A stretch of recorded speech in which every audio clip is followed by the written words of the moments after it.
Hello, it's Hannah, and you are listening to No Longer Legally Detained, the podcast about life after the psych ward, answering the big question, how to navigate being an adult when you never expected to be one. It's Monday, it's Monday Mornings with Millie. Join us every Monday to catch up on our week, tackle a new craft and talk all things drama school.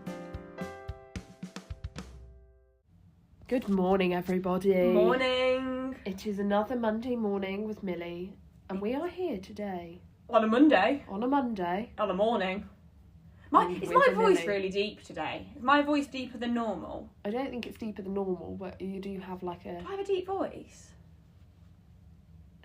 Yeah, but you've got like a varying voice. Like sometimes you go high, sometimes you. I feel really deep today. You feel bassy today. Yeah, I'm a bass. Today I am a bass. It's the allergies. It's the allergies. I bet it is the allergies. Yeah, no wonder I couldn't sing. That's probably the issue. Exactly. You're I'm trying to sing. I'm no longer a soprano. Let's say soprano. I'm a bass. I am a bass. I'm a fundamentally. bass. That's actually not what we're here to talk about today. But we are here to talk about today. Friendships in our 20s. And do you know what I was thinking about the other day, Hannah? Is I talk about being in my 20s. I'm only 20. I know, that is classic. And I have only been 20 for 7 months. 6 months. Okay. 7 months. It's got a bit of imposter syndrome of the 20s, yeah. Well, I didn't, but now... Now you do. The other day I was thinking about it and I was like... But I feel like... I think another conversation I was having with someone the other day was about how I feel like the 20s was this big change, and I don't want to fuel, because I know people are like, you don't really change when your age changes, but for me this has been a big turnaround year. Yeah, I don't think turning 20 per se is like this big massive. No. I think you go through a transition at some point kind of in either your 20s or maybe at some point in your 20s, maybe 30s, like that, and it just depends. Some people go through it earlier than others. Yeah. And I think I've gone through the transition, because it sounds like the menopause. We're not going through the menopause, just to clarify. But I think I definitely went through it 22, 23 really. I think 23 is when and I think that's probably still quite young. Yeah. But I think that's when my experiences of life has made me able to. Well, I'm really deep. I can't. I'm a bit distracted by my own voice right now. But anyway, I think being having gone through what I've gone through, and obviously been in hospital, and then finding out I'm neurodivergent, and it's oh my gosh, what is this What is this whole world? Is then let me become younger and a bit. I guess because I think this is really badly spoken. I do apologise, but we're all about authenticity. Watch this be edited to within an inch of its life. Maybe editing it, so YOLO. I don't need to worry about that. That's why I do mine. I record mine stopping about every minute, so I don't have to edit it as much. My cheeky laugh. But I do get what you mean, that whole 20s thing. But I feel like that thing of it's kind of 18 pressure to 25. There's so much expectation. Well, at a young age it's harder, but as you get older, you lose that need to conform and that kind of more embarrassment. And I guess I lost that earlier.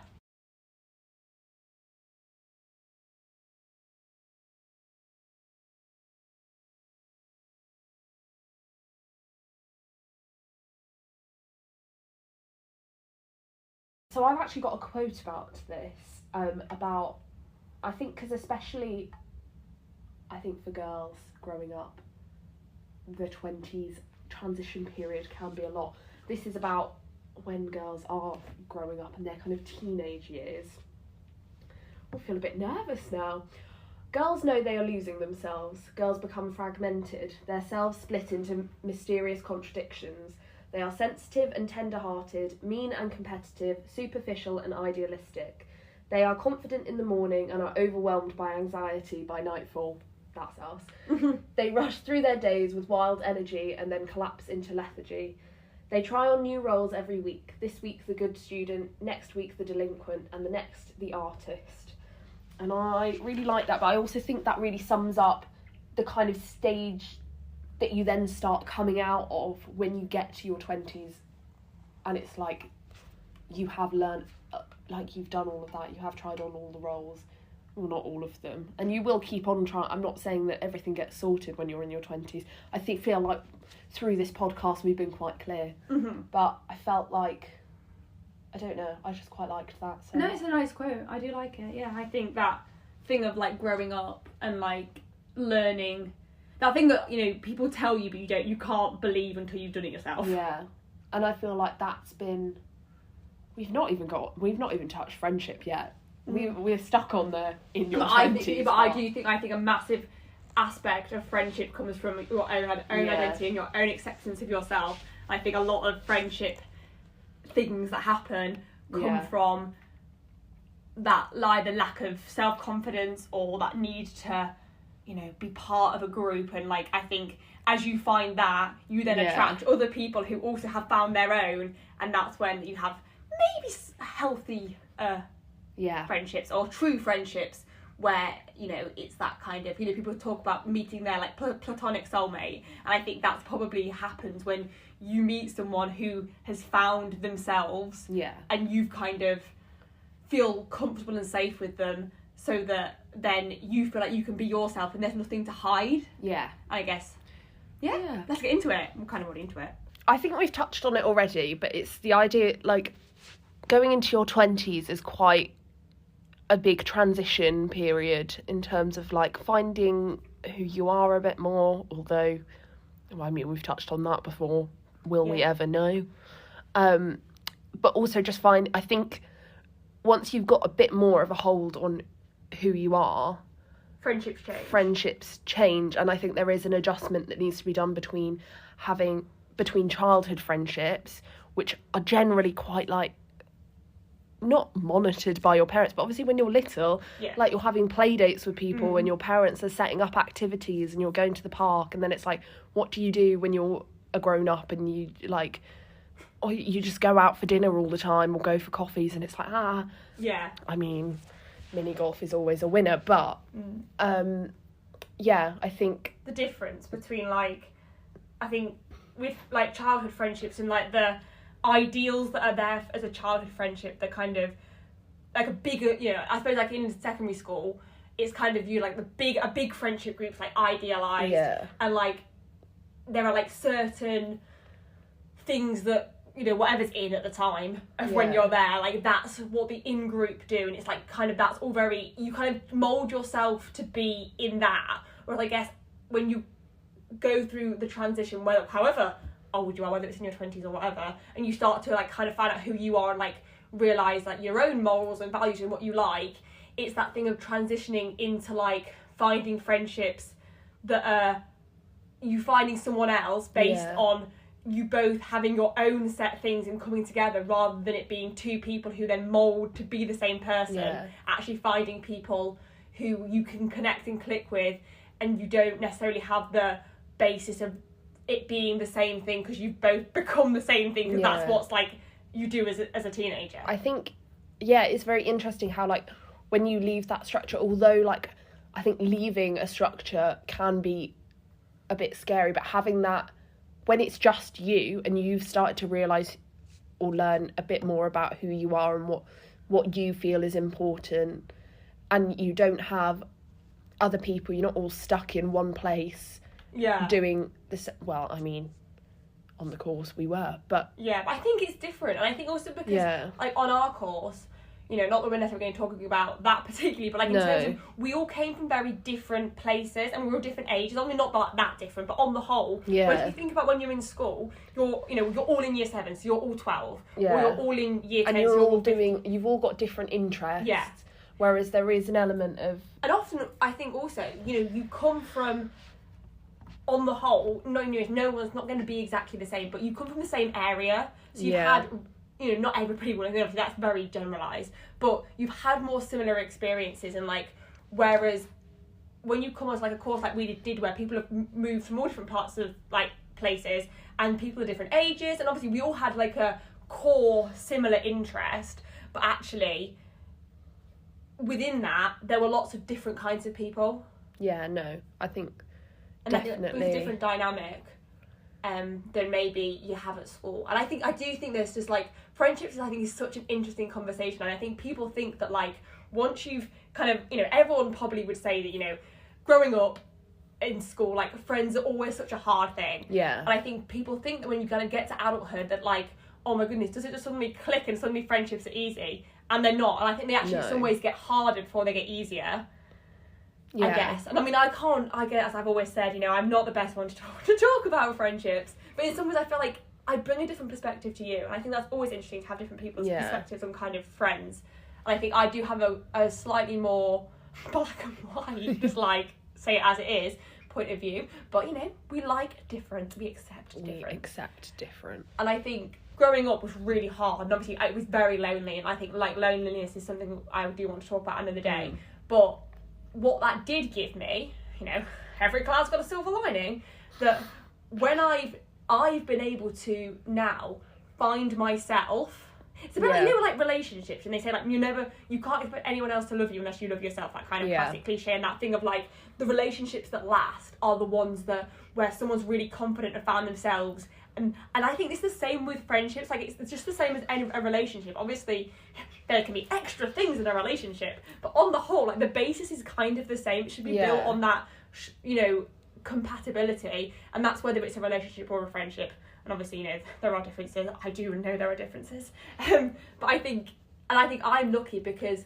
But you do hear that the best like relationships come out of people who are friends. It's got to be based on a friendship. Like obviously, you know, you've also got to have that attraction. If that's unless you're we're not dealing with relationships. I am so unqualified for that. It's unbelievable. But I can. Oh, I think we both are. Yeah, well, we won't be doing that. But it is that thing of like, and because I've, you know, I don't very often, you know, but I am lucky in that thing that I think because I had to, you know, and I didn't have any choice but to not really have very many kind of real friendships for a long time, and obviously lots of different things. But I found myself, and then coming onto like this course and like this year and more recently, I've come in as myself. Yeah. And obviously, you know, there's still definitely, that's something that we probably will cover when we talk about neurodivergence at drama school, and I still wasn't necessarily able to, definitely to begin with, to be my full self. But I think because I came from the beginning really as who I wasn't necessarily hiding it, and I was quite honest with like what I believe, like my values and stuff, that the friendships that I have made, I feel are quite like authentic, like true friendships. And like I'm not someone who is in a massive friendship group with, you know, 65 other people. Firstly, I would not be able to cope with that. The social burnout would be catastrophic, like, let's be real. But I think that has really helped me in that, because I'm already like looked at myself. But for a lot of people, they have to kind of do it at the same time as friendships, and I think that's probably where like it's kind of tricky. Obviously, it's nice if you've got friends, but you know what I mean? Yes, because I think I've come from the other. I don't want to say I've come from the other side. Like I had loads of friends, but I think I came from the other side in terms of you had friends. Yeah, but also that I'd like not done the work on me, and a lot of my friendships were based on me just doing everything that I could to stay in the friendships and to not lose those people. And then I think this year in particular I've met Hannah, but I've met you have a little dance about that. But I've met people who I've then started to realise through them, like, oh, actually this is a give and take situation where like we can meet each other in the middle in terms of what we need, and sometimes the other person's going to need a bit more and sometimes I'm going to need a bit more. And actually I think as much as like the people pleaser in me, I still love that bit about me, because I think like that's something that makes me work so well. Yeah, because you're a people pleaser and I'm PDA. Yeah. So we put each other in a bag and mix together, we'd get a person who's in the middle. Yeah. But I think there's part of me, like the people pleaser in me allows me to have lots of like really good friendships that I love, but also being a people pleaser isn't all. People all talk about the negatives, and obviously there are a lot of negatives, but there are also those positives. And I think I guess that's something about finding your identity, is being able to still have that. And I think having good friendships in my life makes you realise, like, actually, as much as I can be a people pleaser and have lots of friends, but actually it not get to a point where I feel like I'm compromising my morals, where I have felt like that in the past. Or detrimental to your own, like, well-being. And I guess it can sometimes be that you're people pleasing to the point that you're actually your own self has gone so far down. Yeah. Whereas actually, and obviously that's not right or good exactly. for you. And you just let people do things that you shouldn't let them do. Yeah. And I think that's... I guess that comes with growth. And I think also healthy friendships, and I think, you know, and that's not to say that, like, and when you talk about healthy friendships, like, it's not necessarily putting blame on any one party. I think there's no, obviously in some situations I'm sure there is blame, but on the whole, like, it's not that thing of putting blame, it's, you know, just sometimes just two people aren't working out, and that could be for loads of different reasons. And actually, but when you've had a healthy friendship, I think it makes you maybe realise how other friendships, even if you really love the person, like, and I think it's not that thing that I don't think all unhealthy friendships are based on friends who you don't even like. If you might love someone so much, and I definitely, you know, had relationships in the past, like friendship relationships, where, you know, I really, really value that other person, but at the time, like, it's just not to be, you know, the way it's going isn't healthy for either parties. No, and sometimes it is just a thing you don't align, and you might love the other person, but the things that you believe in just don't fit, and that's... Or you grow, or you, and that classic thing, like, you've grown out of it, and people, that sounds like, but I do genuinely believe that. I think, because that thing of, as people, we are constantly growing, and obviously we should be constantly growing, because that's developing in life, and, you know, and you're never going to finish that, but as you grow and as you experience things, so is that other person. And therefore, I feel like it's not, because sometimes I think when you're like, oh, I've grown out of the friendship, you might grow back into it. I think it's not a thing of, like, you've grown taller than the other person. It's you've grown in separate directions. Exactly. In different, and I think definitely not. Because I think sometimes I'm like, oh, I don't want to be, I sound like I'm so much more mature than the other person, and actually it's not. It's just that, like, the things that you value, and we talk, I know, like, as a world, we talk about this whole thing about diversity, and, you know, and how, like, everybody's different, and with that breadth of, like, everyone is different, which everybody is, we're all going to grow in different ways, and with that difference, which is should absolutely be accepted, and what, like, is so important, with that difference, you're not going to be bestie boos with everybody. No. Because if we were all bestie boos, then we wouldn't be different, because we'd all be the same.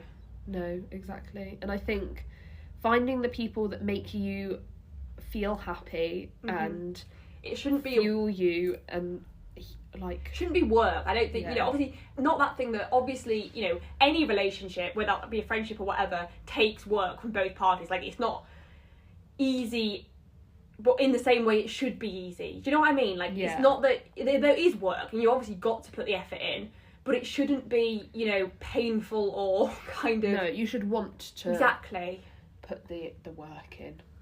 I think another thing about, you know, starting to grow into adulthood and having people in your life is that a lot of the time friendships become long distance friendships, and I know that for me that's something that I'm struggling with the concept at the moment. You are. But I think it's that remembering that the people who were in my life... What did Hannah say on Snapchat when you had a wobble about this?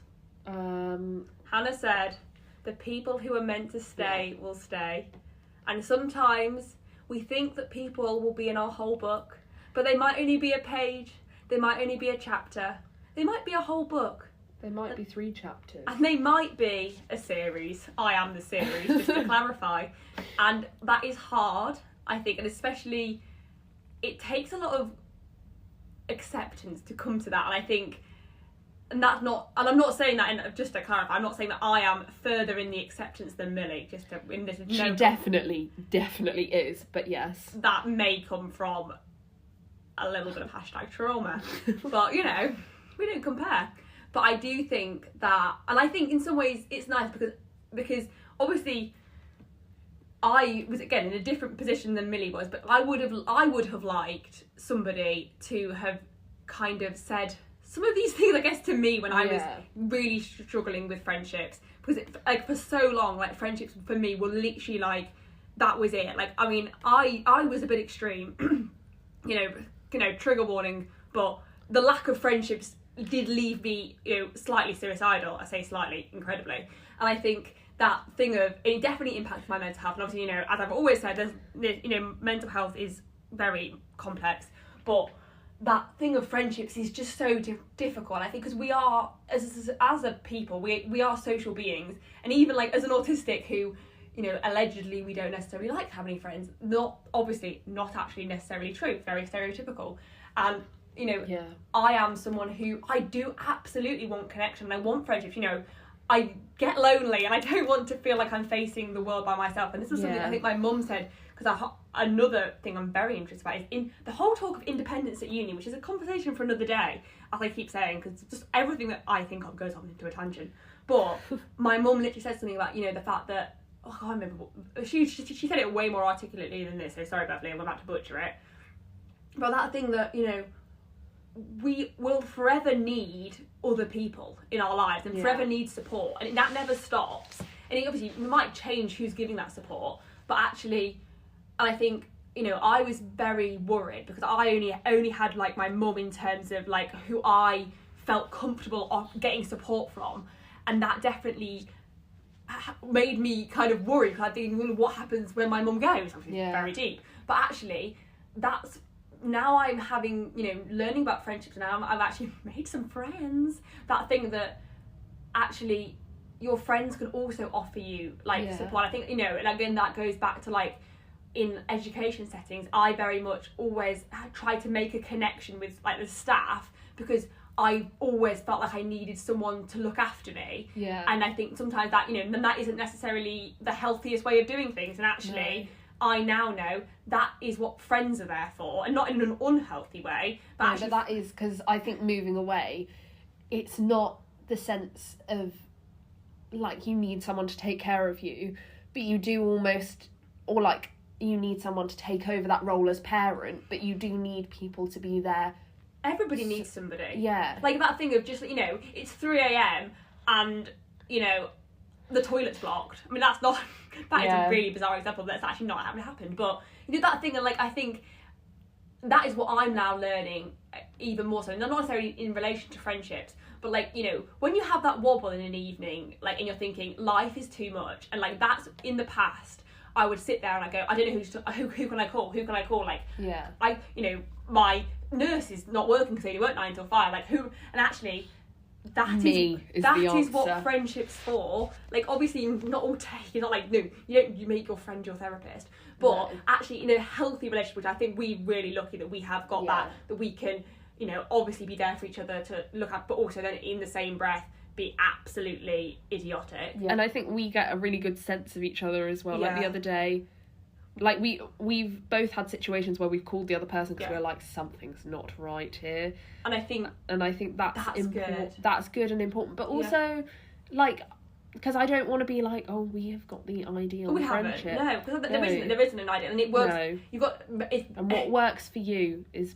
And that's, I suppose, that's and the other person, obviously. And I suppose that is the kind of the message from this thing of like their friendship. And I think, you know, because what you've got to like, because I've got other really, really good friends who I wouldn't go to for things and that I would go to for Hannah, and I'm still like, I love them so much, and they are my best friends. And I think because people have different meanings in your life. Yeah. You can love people equally, but have different meanings. And people can give you support for different things. Exactly. Like there are things that I'll go to other people for that I might not go to Hannah. Relationship. Relationship advice. Sane advice. Mortgage. But yeah. I don't know why the mortgage came in. Mortgage. That was about much. I don't know. Would I go to... I don't know who you're going to for mortgage advice. Probably Jill. She's the money expert. Yeah, I was going to say you were. She's the OG bestie boo. Yes, that's like Beverly and Teddy. Oh, little Teddy. But yeah, no, I do think that thing, and I suppose it's like that pressure, I guess, and that fear, and I think especially when, you know, this is a little bit close to home, but this is to clarify, not aimed. But that thing of, you know, when you kind of finish something, and like that fear of like you know, friendships ending and like, you know, having to, you know, either move on or not move on or forget about people or not forget about people. And that, although, you know, that all does feel very real in the moment, and I, you know, can definitely I do get that, but I think ourselves have taken our pressure off ourselves to think, you know, if I'm going to put the effort into the people who I want to put the effort into, if they return that, we're going to keep our friendship, whether it's long distance, whether it's short distance, whether I'm living in their pocket or whether I see them once a week. And if not, then maybe that person wasn't meant to come to this next chapter, and that doesn't take away from the amazing memories of the first chapter that you were in with together. And that doesn't mean that you don't still really value them, but it just might mean that in this chapter they're not there, but they might come back in another one, or they might not. And I think like I would say, like, you know, my mum is quite an interesting example of someone who, you know, she's had friends, she's got a set few friends, she's a bit like me, we like to have a couple of very good friends, and she has kept friends from, still got her friend from secondary school, and they live in a different country, and they don't see each other very often, mainly because Beverly's got a lot going on, and they still keep that friendship in their own way. And I think that's something that I hold on to, the fact that, you know, it's, I guess the fundamental message really is that friendship is whatever it means for the people who are in that friendship. That's what it is. Whereas I think there can be such an expectation, like, talk about what is friendship, like, oh, it's this, and, you know, and there are loads of cute TikTok videos, and obviously, you know, they're nice, and you might relate to them, but they aren't the be-all and end-all. No. There isn't one way to do a friendship. Exactly. And I would say, probably both of us, every friendship we have will be different from, like, the friendship I have with you will be different to the friendship you have with somebody else. And that doesn't mean either friendship's better or more important, it's just different. There's also this big thing of, like, you're going to find your best friends at uni. And this is why I brought it up, Hannah, because I know that you very strongly... I do have a strong opinion on this. Yeah. Where I've been very lucky that I have found, like, some people that I would consider to be... But, you know, you don't want to... But people that I consider that I would love to have in my life for the rest of my life. Oh, yeah. That I've met here. Yeah. And I think this year, friendship-wise, has really taught me about, well, healthy friendships and, like... I guess, especially, I think it's... the course that we've just done, there was a lot of finding ourselves. Yes, and I think that's why it's probably come... The friendship doesn't necessarily come because you're at uni. It's come from the fact that you've learned a lot about yourself. Maybe you've met people who have opened your eyes in... Not like necessarily like they've told you things, but like you've made you look at things differently. And the experiences that you share with people as well. And I think that's... The course was always going to... Like, the nature of the course that we were on did that, but I can imagine that actually being on a normal uni course, it might be quite similar to school. And I think, like, and this is what, because I spoke to someone, if you're listening, you know who you are, in a very lovely cafe where we live, and she literally said, you know, that thing of the pressure. I think there is so much pressure of this whole, like, uni friendship thing, and that's definitely something, like, it's a lot. It's the same with the independence at uni thing. I have a lot of opinions on that as well. As we've basically established, Hannah has a lot of opinions. But that thing of, like, and that, I feel like the pressure for that is so big. Like, you know, you're going to go into, like, especially, like, halls of residence, and it's like, right, this is it. You're going to be 6 best friends for the rest of your life. You are 6 randomers who have been put together through no choice of your own. You might get on. This is the thing, and I say this quietly so my flatmates can't hear. If they're listening to this, a bit awkward. I love my flatmates. They're lovely people. I've very much enjoyed living with them this year. But are they the best friends? No. Do I talk to them outside of seeing them in the kitchen? No. And you've got no issue with them. Don't dislike them. Perfectly love. Slightly scared of them at times, but that's more of a general anxiety thing rather than a them thing. And I think that is such a big thing, and especially, like, you know, that thing of finding your best friends at uni. If you're going searching for, I don't know, but you might disagree, but I think if you're searching for something so much, it doesn't happen. Yeah, no. And actually, I came onto this course, this is classic Hannah, and this is no offence to anybody, I didn't know any of you at the time, but I came onto this thinking that I was not going to make any friends and that everyone would hate me. And I turned out to be the truth. Yeah, and that probably I'd hate everybody else as well. Let's be real. But And because I was, and because I mean, that probably isn't the best mindset to come into anything of, but that thing of like, everyone's gonna think of this about me. No, but I think that the same, because I came on thinking that my friendships, and no hate to my friendships from last year, because I love all those people dearly, but I think they taught me the lessons that I needed at that point, and I was so attached to them. Yeah. And it's a bit of the same kind of fear that I've got now, and that's what I'm trying to remind myself now, is that I was like, oh no, I'm moving away from all these people that I love. And actually I found not new people and different experiences. I mean, we've been talking about it, like every relationship that you have is like, can give you something different. Taught you new lessons. Yeah. And I think that's kind of, I wasn't thinking like, oh, I'm going to come onto this course and find, because I thought I'd already found that. And actually I hadn't already found that. And a lot of the stuff that I valued and that from relationships I'd had in the past, this year I was like... And that doesn't just take away from your friendship from last year. No. And again, doesn't take away next year if you make new friendships, which hopefully you obviously will, because you're in a new place. That doesn't take away from the friendships you've got here. Doesn't mean that you can't be friends with the people who you were friends with here. Also, equally, doesn't mean that if you no longer are friends with the people from here, or everybody, that means there's anything wrong with these friendships. It just means that it's just changed. And I think that is definitely a hard thing to understand. Because I think even...